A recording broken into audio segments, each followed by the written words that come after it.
Yeah, FG to strengthen pre-boarding testing against COVID-19 transmission. It's 3. The chairman of the Presidential Task Force on COVID-19 announced what appears that will be the guidelines for international travel when the ban is lifted on the 29th of this month.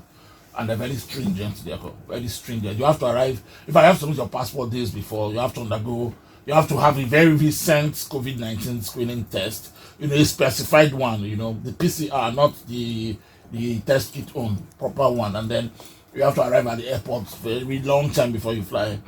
If I do not need to travel, there's no need to travel, but I'm sure that on 29 the airport will be packed full.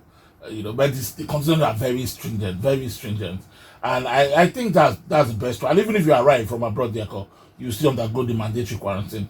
I do not know if that quarantine will be at your home or at a government ordered mandatory place, but I look at the guidelines and I say this is indeed very tough, and it reminds me, of course, of the truth that COVID-19 is still here and alive, and we're still at risk. France and Italy yesterday had some very incidences since May. For the first time since May, they were seeing this. New Zealand, that we used to praise, they have locked down their capital, Auckland, now. I mean, the minute their prime minister yesterday, Jacinda Ardern, was saying that 2020 is what a year. I mean, she said, a tricky year for her, because we had celebrated New Zealand here that it's over for them. In Hong Kong, somebody who had recovered from COVID-19 since May, was reinfected. One of the first cases that has been seen. So if you look at what is happening with COVID-19 and the attempt by countries to reopen their economies, open their airspaces, and begin to live life as normal, you'll be thinking that, are we making a mistake?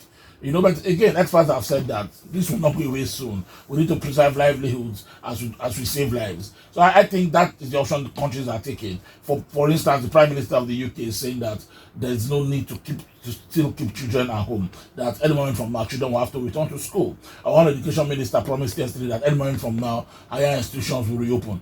Governments everywhere are planning to reopen lives and let people move again. So the most important thing to do at this time is to be careful. Everybody is still at risk. Wear your mask, or observe the MPIs. And if you do not need to go out, do not go out. I think ultimately that's what we'll stay with.